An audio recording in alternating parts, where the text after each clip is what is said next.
하나님 말씀 데살로니가 후서 3장 13절에서 18절까지의 말씀입니다.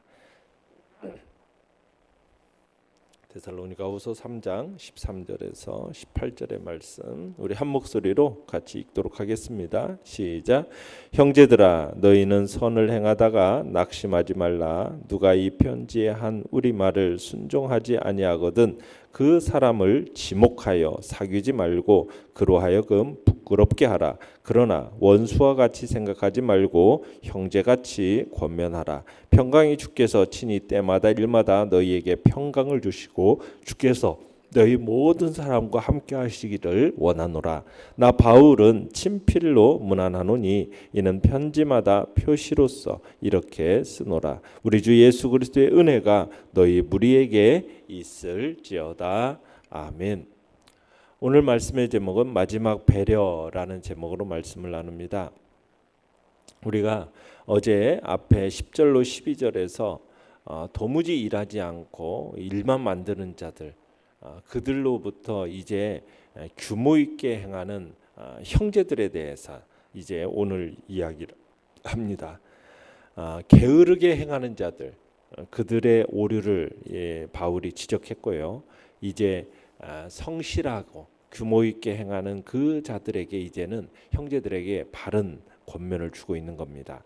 13절을 다시 한번 읽어보겠습니다. 시작. 형제들아 너희는 선을 행하다가 낙심하지 말라. 자, 여기에서 말하는 선이라는 것은 뭘 얘기하겠습니까? 문맥의 흐름상 볼 때 게으르게 행하는 자들과 대조해서 자기 일을 하고 성실하게 행하는 삶, 그것을 지금 선이라고 이렇게 얘기를 하고 있는 겁니다. 그러니까 성실하게 사는 사람들은 일하지 않고서도 잘 살아가는 사람을 보면 기운이 빠질 수밖에 없어요. 그죠? 생계내팽개치고 신비주의에 막 열광하는 그런 사람들을 보면 내가 영적으로 좀 뒤떨어진 것은 아닌가? 때로는 자기의 삶에 대한 회의를 품을 수도 있는 겁니다. 자, 이런 상황을 염두에 두고 바울이 지금 이렇게 성실하게 살아가는 이들을 위해서 뭐라고 얘기합니까? 낙심하지 말라 명령하고 있는 거예요. 낙심하지 말라. 여기서 낙심하다라는 단어는 아무리 노력해도 온당한 결과가 나타나지 않을 때 지쳐서 모든 의욕과 용기를 잃어버리는 것, 이것을 가리켜서 지금 낙심하다라는 표현을 쓰고 있는 겁니다. 그러니까 바울은 지금 주위에 게으르게 행하는 자들로 인해서 자신의 삶에 어떤 회의를 느껴서 용기를 잃게 될지는 않을까. 그럴까봐 결코 그럴 때 결코 주저앉지 말라고 지금 명령하고 있는 것입니다. 내용 관찰 문제 1번입니다. 거짓 편지로 어려움을 겪고 있었던 데살로니가 성도들에게 바울은 어떠한 주의를 기울이고 있습니까? 17절 다시 한번 읽어봅니다. 시작. 나 바울은 친필로 문안하노니 이는 편지마다 표시로서 이렇게 쓰노라. 자, 당시 데살로니가 성도들은 바울의 이름을 가장해가지고 거짓 선지자들이 보낸 편지로 인해서 주의 날에 대해서 혼란에 빠졌었어요. 그래서 이제 바울이 어떤 편지도 바울 자신의 이 자필 서명이 없는 것은 자기가 쓴 것이 아니니까 조심하라. 그런 의도를 가지고 지금 오늘 본문 것처럼 편지마다 표시로서 이렇게 썼다라고 했는데 서명을 덧붙였던 겁니다. 그러니까 이건 자기가 쓴 편지라는 이 서명을 친필로서 이렇게 썼던 거죠. 그러니까 바울의 이름을 도용하고서 위조 편지를 보내는 일들이 그 당시에 있었기 때문에 오늘 본문과 같은 내용을 삽입하고 있는 것입니다. 자, 내용 관찰 문제 2번입니다. 자, 이 편지의 내용에 대해서 데살로니가 성도들이 어떻게 반응하기를 기대하고 있습니까? 자, 14절로 15절을 읽어보겠습니다. 시작. 누가 이 편지에 한 우리 말을 순종하지 아니하거든 그 사람을 지목하여 사귀지 말고 그로 하여금 부끄럽게 하라. 그러나 원수와 같이 생각하지 말고 형제같이 권면하라. 자, 여기서 보면은 이 편지에 한 우리 말 이렇게 되어 있죠. 그러니까 이 편지를 통해서 우리가 한 교훈이라는 말로 해석할 수가 있는 겁니다. 그러니까 이 말씀에 이 교훈에는 어떤 내용이 담겨 있었어요. 우리가 어제도 계속 봤지만 게으르게 행하고 자기 손으로 일하지 않고 교회의 일만 만들어내는 이런 자들로 인한 그것으로 인한 권면의 말씀을 지금 교훈을 주고 있었던 것입니다. 그렇게 행하지 말라고 주 예수 그리스도 안에서 명령했는데도 불구하고 그 명령에 불순종한다면 이 불순종이라는 것은 단순한 사람의 권면이 아닌 주님의 뜻을 저버리는 행위라는 거죠. 그래서 그 사람을 지목하여라고 했어요. 지목하여. 지목하다는 말은 뭡니까? 순종하지 아니하는 사람을 누구나 알아볼 수 있도록 색출해내라는 거예요. 그래서 그 사람을 뭐 하지 말라? 사귀지 말라는 거예요. 사귀지 말라. 그러니까 사도의 말씀에 순종하기를 거부하는 사람들과는 섞여서는 안 된다라고 지적하고 있는 겁니다. 섞여서는 안 된다.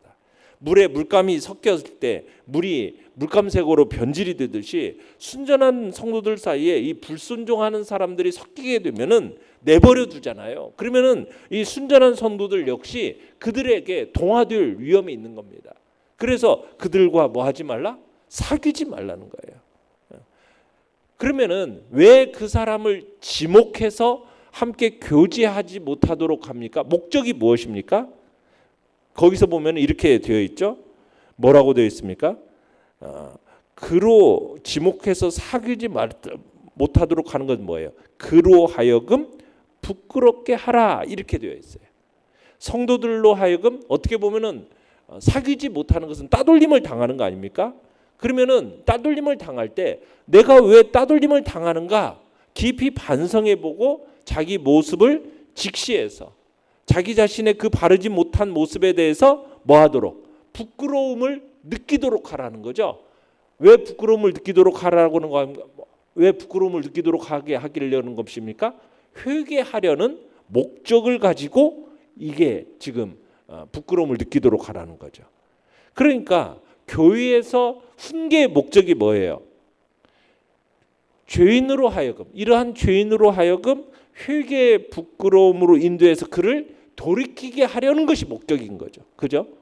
그러니까 사도 바울이 데살로니가 성도들로 하여금 그러한 자를 지목해서 사귀지 말라라는 것은 그러한 자를 어떤 교회 공동체로부터 영원히 추방해라 이런 의미입니까? 그게 아니죠.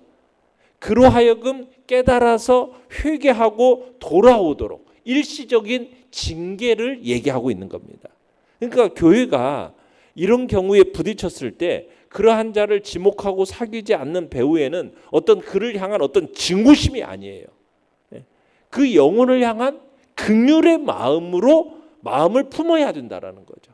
그래서 그러한 자를 결코 원수처럼 여기지 말라고 지금 강조하고 있는 겁니다. 사도 바울이 왜 이런 명령을 하는 거예요? 잘못을 행한 자, 하나님의 뜻에 순종하기를 거부하는 자를 징계할 때 대부분 이게 사람의 마음이요. 그런 사람을 적대 감정에 사로잡혀 가지고 마치 원수처럼 여기는 일이 생기기 때문에 그렇게 원수처럼 여기서는 안 된다라는 거예요. 왜냐하면 우리의 마음이 그래요. 하나님의 뜻을 거역해서 떠난 인간을 하나님도 우리를 원수처럼 대하지 않으셨잖아요. 그죠? 사랑하는 백성처럼 대하셨고 은혜를 베푸시지 않으셨습니까? 그런 사실을 생각할 때 이건 아주 당연한 명령이라 할 수가 있는 거죠. 자기 죄로 인해서 하나님과 원수가 되었다가 그 하나님의 은혜를 통해서 구원받은 자가 이제는 다른 형제를 바라보면서 그가 주의 뜻에 불순종했다고 해서 그를 원수처럼 여겨서는 안 된다라는 거예요. 그렇게 대해서는 안 된다는 거예요. 대적하는 자세로 하지 말고 어떻게 해요? 사랑을 가지고 행하라. 그래서 뭐라고 얘기하고 있습니까? 15절에서 원수같이 생각하지 말고 어떻게 해라? 형제같이 권면해라. 대적하는 자세로 하지 말고 사랑을 가지고 행해라. 형제같이 권면해라. 지금 그렇게 얘기하고 있는 겁니다. 그러니까 악행을 저지른 자, 형제처럼 한 몸을 구성하는 지체처럼 그렇게 여긴다면 그 악을 행했을 때 어떻게 쓰든지 그를 돌이키기 위해서 사랑 어린 마음으로 그를 간섭할 거 아니겠습니까? 그러니까 그런 마음으로 대할 것을. 그러니까 이 간섭이 책망의 말, 때로는 훈계의 말, 호소의 말, 때로는 이런 말들이 징계의 수단으로 나타나게 되는 거죠. 그래서 우리가 정말 이렇게 말 듣지 않고 정말 그런 자들에게 행할 때에도 우리들이 뭐 그들을 지목해서 교제하지 말라 이렇게 한다는 이 모든 것들이 그를 향한 어떤 마음이요? 원수처럼 대해서가 아니라 형제처럼 그를 어떻게 해서든지 돌이켜서 하나님의 복된 자리로 돌아오도록 하게 하려는 그런 의도 속에서 이 모든 일들이 진행되어져야 됨을 지금 사도 바울은 우리에게 얘기하고 있는 것입니다. 16절을 읽어보겠습니다. 16절 시작. 평강의 주께서 친히 때마다 일마다 너희에게 평강을 주시고 주께서 너희 모든 사람과 함께 하시기를 원하노라. 자, 환난 가운데 있는 데살로니가 성도들을 위해서 바울의 위로가 담긴 기도입니다. 데살로니가 교인들이 지금은 비록 환난 가운데 있다 할지라도 평강의 주께서 그들과 함께해서 정말 평강을 주시기만 한다면 그들이 평강을 누릴 수 있음을, 그래서 지금 그걸 알기 때문에 바울은 이 기도를 드렸던 거죠. 여기서 참 평강이라는 것이 어디로부터 오는지 우리는 깨닫게 되는 거죠. 참 평강은 어디로부터 옵니까? 오직 평강의 주이신 주님으로부터 오는 거죠. 주님이 주시는 이 평강만이 근원적인 평강이요, 영원한 지식에 대한, 바로 나의 죽음 뒤의 행복, 어제나 오늘이나 영원토록 변함없이 동일하신 나와 함께 하시는 그분이 있음을 아는 자가 바로 갖는 평강, 그 평강을 이야기하고 있는 겁니다. 예수 그리스도로 말미암아 하나님과 화평을 누린 자에게만 주어지는 근원적인 평강을 얘기하고 있는 거죠. 시간과 공간을 초월해서 우리를 떠받쳐주는 이 평강, 주님을 믿는 사람이라면 이 평강을 제쳐놓고 생각할 수가 없는 겁니다. 참으로 믿는 순간부터 우리에게 찾아오는 이 평강, 어떻게 보면은 전천후 평강입니다. 이 평강이 언제나 무슨 일에나 정말 내 마음에 깃드는 햇살 같은 친구가 바로 이 평강이에요. 그래서 언제나 무슨 일에나 하나님의 평강에 사로잡히는 복된 자리에 우리 모두가 있기를 간절히 바랍니다. 자, 연구와 묵상 문제 3번입니다. 자, 이런 바울의 태도와 배려 속에 드러나는 데살로니가 교회를 향한 바울의 심정은 어떠했을 것이라고 생각합니까? 참 바울의 자상한 배려가 느껴지지 않습니까? 그 자상한 배려 속에 감추어진 그러면서도 지혜로움과 통찰력이 보여지게 돼요. 그러니까 참 사도 바울이 갖추고 있는 덕목은 바로 어떤 지혜롭고 통찰력만 있는 것이 아니라 그 속에 자상한 배려가 들어있는 거예요. 그러니까 바울이 말씀에 불순종하고 게으르게 행하는 자들, 그런 자들을 지목해서 사귀지 말라 이렇게 명령하죠. 어떻게 보면은 수차례에 걸쳐서 권면하는 것에도 불구하고 돌이키지 않은 죄에 대해서는 단호하게 대처하는 거죠. 왜요? 내부의 죄를 방치했다가는 어떤 예요? 이 지금도 이미 외부의 핍박에 지금 노출되어 있는데 이거 내부의 죄를 방치하면 데살로니가 교회가 무너질 수 있기 때문에, 그래서 바울은 이 징계를 명하면서 징계를 명하고 있는 거예요. 그렇지만 이 징계를 명하면서도 끊어내야 할 원수가 아닌 어떤 존재로서 그리스도의 사랑으로 품어야 할 형제로서 여겨야 한다라는 이 사도 바울의 마음. 그러니까 이 징계의 목적이 그 사람을 향한 어떤 파멸이나 굴욕을 주려는 게 아니라 부끄럽게 해서 잘못을 돌이키게 하려는 그 의도를 우리가 항상 마음속에 새겨야 되는 거죠. 그러면서 바울이 편지를 마치면서 마지막에는 그렇게 얘기하고 있지 않습니까? 18절을 읽어보겠습니다. 시작. 우리 주 예수 그리스도의 은혜가 너희 무리에게 있을지어다. 자, 여기서 무리라는 표현을 사용하고 있어요. 마지막 축복을 하는 데 있어서 무리라는 표현을 사용한다라는 것은 순종하는 성도만이 아니라 징계의 대상이 되는 자들도 포함해서 우리 주 예수 그리스도의 은혜가 임하기를 기도하고 있는 것입니다. 그러니까 교회는 진리를 수호해야 됩니다. 그러나 진리를 수호한다라는 명분을 가지고 형제 사랑을 잃어버리면 안 되는 거예요. 형제 사랑으로 하나됨을 이루어가는 사명을 우리는 함께 수행해 나가야 됨을 우리는 이 바울을 통해서 보게 되는 거죠. 자, 느낀 점 4번입니다. 이토록 균형 잡힌 성숙한 태도로 데살로니가 성도들을 하나님 앞에 온전히 세우고자 하는 바울의 마음이 데살로니가 성도들에게 어떻게 다가왔을까요? 참으로 하나님께서 데살로니가 성도들을 세우는 데 있어서 어떻게 보면 사도 바울이라는 한 인격을 온전히 사용하고 계시는 것을 보게 됩니다. 바울은 자신이 명하는 것이 그들 안에서 실제로 작용하려면 어떻게 전달되어야 되는지를 잘 알고 있었던 거예요. 그러니까 바울은 시종, 같은 어조, 그러면서도 세심한 배려, 사랑, 이걸 지금 함께 표현하고 있는 것을 보지 않습니까? 그러니까 이 사람의 마음이라는 것이 참 여리고 약한 게 사람의 마음이잖아요. 그죠? 연약한 자들은요, 아주 사소한 말 한마디에 의해서 금방 마음이 상합니다. 그런 사람들을 정말 섬기고 세우는 데 있어서 분명한 말씀의 원리를 지혜롭게 전달할 필요가 있는 거예요.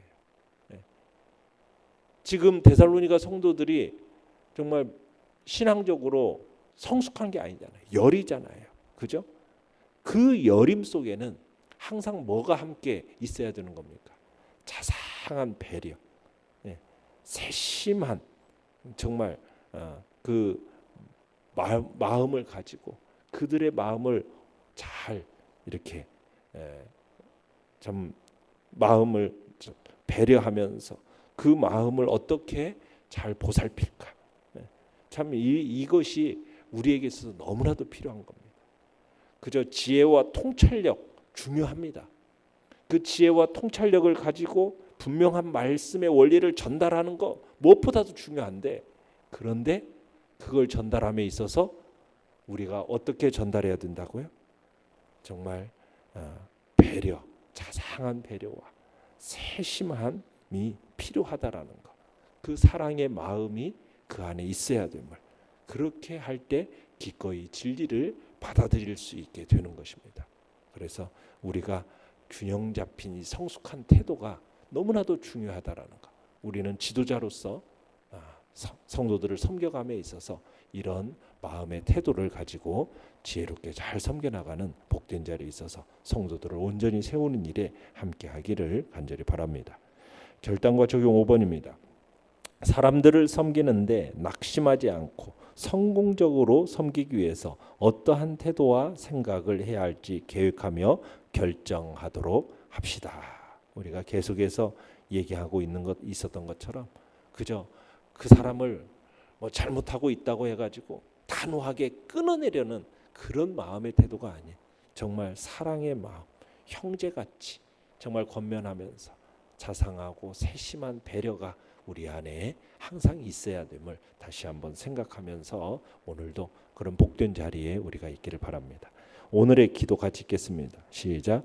온전한 주님의 기도로 사용될 수 있도록 지혜와 인격이 겸비된 자가 되게 하소서. 아멘.